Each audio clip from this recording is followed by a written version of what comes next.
तो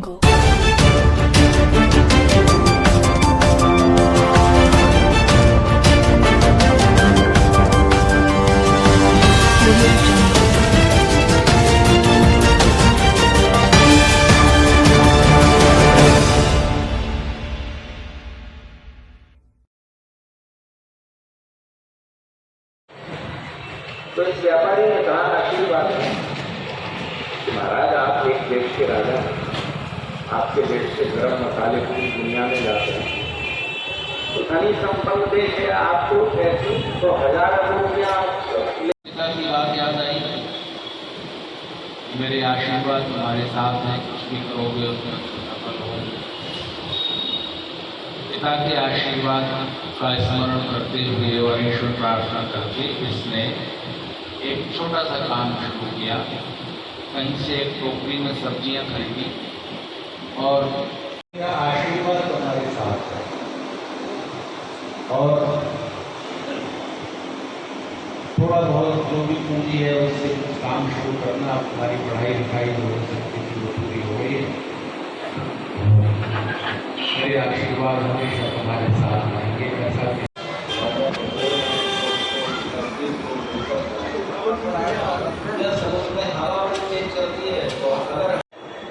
लौंगे खरीदूंगा और जंजीबार में जाकर बेचूंगा। इस समय धरती पर जहाँ जहाँ भी लौंग पैदा होती हैं उसका 90% हिस्सा जंजीबार में होता है। जंजीबार हिंद महासागर में छोटे छोटे द्वीप हैं, आइलैंड हैं पास पास, तो उस सारे द्वीपों को जंजीबार बोलते हैं और एक शहर भी बन गया है जंजीबार। तो पुराने समय। सर आपका नाम क्या है? मेरा नाम आर्य राजेश यादव है। जैसे आप एक कवि बताए जा रहे हैं, कवि की एक महानता होती है, अपना नाम भी गा के बताता है। जरा आप अपने नाम की परिभाषा देंगे? नहीं, हर विधा का अलग अलग तरीके का कवि होता है, वो अपने अपने तरीके से अपनी प्रस्तुति देता है। और मैं आर्य गुरुकुल एटा का सदस्य भी हूँ और इस आर्य समाज का सदस्य भी हूँ। तो ये परंपरा चली आ रही है वर्षों से। कवि सम्मेलन की भी परंपरा कई वर्ष से यहाँ प्रारंभ की जा चुकी है। इस साल इसका संयोजक और संचालक में। सर आप कवि हैं तो 2 लाइनें कहेंगे आर्य समाज के?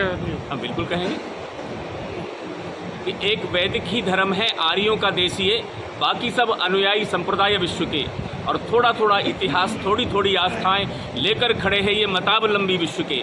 ये वेदों से अलग है, विवादों से घिरे हैं, शांति से परे है ये आतंकी पूरे विश्व के। श्रद्धा और विश्वास पे एक ही अटल धर्म, हिंदू हम हिंद के और हिंदी सारे विश्व के। श्रद्धा और विश्वास पे एक ही अटल धर्म, हिंदू हम हिंद के और हिंदी सारे विश्व के।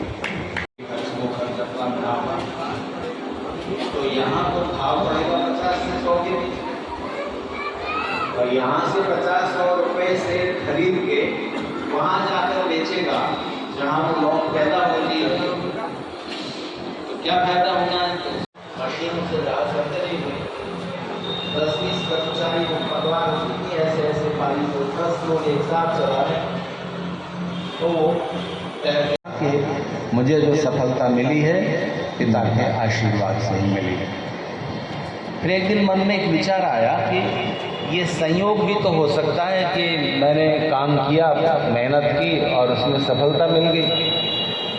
अगर पिता के आशीर्वाद में, बड़ों के आशीर्वाद में कोई शक्ति है, तो अब ऐसा बिजनेस शुरू करते हैं जिसमें घाटा होने के 100% चांस।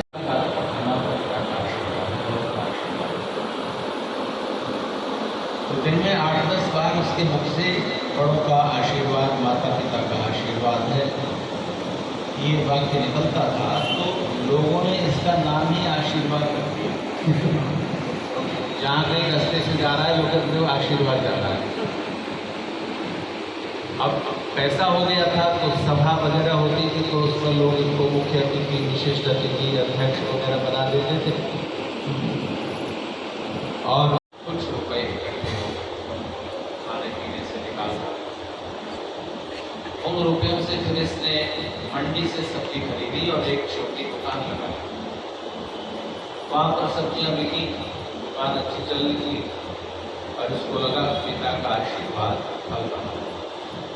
कुछ और पैसे ज़्यादा हो गए तो उसने दुकान को बड़ा कर दिया। एक भाग में फ्रूट्स बेचने लगा, फल बेचने लगा, एक भाग में सब्जी और एक को कर्मचारी भी रखिए। फिर तो इसने और भी कई कारोबार में हाथ डाला, जिस कारोबार में हाथ डाला उसमें सफलता मिल गई। तो लोग इससे मिलते थे और पूछते थे कि बड़ी जल्दी आपने तरक्की की। तो ये जवाब में कहता था कि माता पिता का आशीर्वाद है, बड़ों का आशीर्वाद, उसकी वजह से मैंने भी कहीं पढ़ी थी। हुआ ऐसा कि एक सज्जन अपने जीवन के अंतिम दिनों में थे, बीमार थे, और उन्हें करके आता कि अपने का अभिनंदन करता हूँ कि मानस भवन में आर्यजन जिसकी उतारे आरती, मानस भवन में आर्यजन जिसकी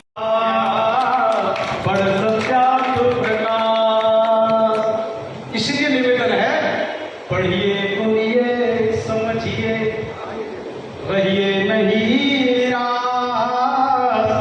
पढ़िए सुनिए समझिए, रहिए नहीं निराश। सब संशय कट जाएंगे, पढ़ सत्यार्थ प्रकाश, पढ़ सत्यार्थ प्रकाश। ऋषि एक ऐसा अचूक अस्त्र हमारे दे गया जिसके सामने कोई भी विधर्मी, कोई भी मजहबी अपने मजहब की क्षेत्र नहीं बना सकता। एक ऐसा अध्याय जिसे हर एक को पढ़ना चाहिए। अब मैंने लिखने की कोशिश की कि रथ सत्यार्थ प्रकाश सत्य का सबको दर्श कराया था, अंधभंग पाखंड मिटा सर्वो को ज्ञान। रथ सत्यार्थ प्रकाश सत्य का सबको दर्श कराया था, अंधभंग पाखंड मिटा सर्वोत्तम ज्ञान बताया था। बात स्वदेशी और स्वराज की करके क्रांति फूंक डाली, बात स्वदेशी और स्वराज की करके क्रांति फूंक डाली। वाह महर्षि दयानंद भारत आजाद कराया था, वाह महर्षि दयानंद। हम तमाम क्रांतिवीरों को याद कर लेते हैं, बहुत अच्छी बात है। ऊपर उठा छूने को धरती से ऊपर उठा हल्ले को तो रोगन वासना विलासिता की शक्ति सादगी की ईश्वर भी बन गया हूँ। आधुनिक पीढ़ी को संताप से बचाने हेतु और सुख बांटने को कवि बन गया हूँ, और सुख बांटने को कवि बना। मेरा वैश्विक समय आया। आपका नाम क्या? जी, मुझे दिनेशन बंधु कहते हैं। मैं आर्य उप प्रतिनिधि सभा का प्रधान हूँ, जिला का एटा जनपद का। ये आर्य समाज मंदिर में 3 दिवसीय कार्यक्रम चल रहा है, वो क्या है? 3 दिवसीय जो कार्यक्रम चल रहा है, इसमें वेदों के प्रचार के लिए, महर्षि दयानंद जी के 200वें जन्मदिन के लिए और संपूर्ण आर्य समाज को विश्व में फैलाने के लिए, वेदों की भाषा को, वेदों के ज्ञान को, वेदों के जो विज्ञान है उस सबको फैलाने के लिए, समाज में समरसता लाने के लिए और समाज को ऊंच नीच से दूर करने के लिए, जाति भाव से दूर करने के लिए आर्य समाज का हमेशा प्रयास रहा है। और आर्य समाज ये चाहता है ऊंच नीच का सारा भेदभाव जाए और प्रत्येक व्यक्ति शिक्षित हो। ये जो कार्यक्रम चला है 3 दिवसीय, ये आगे भी चलता रहेगा? जी, हमेशा से चल रहा है। 137 वर्ष से महर्षि दयानंद जी के माध्यम से ये हमारा आर्य समाज स्थापित हुआ है। महर्षि दयानंद जी यहाँ आए थे, एटा जनपद के चारों तरफ वो रहे थे, और 137वां जो है इसका कार्यक्रम चल रहा है। प्रत्येक वर्ष चलता है और ईश्वर चाहेगा तो प्रत्येक वर्ष चलता रहेगा। ये जो कवि सम्मेलन का आयोजन किया है वो क्या है?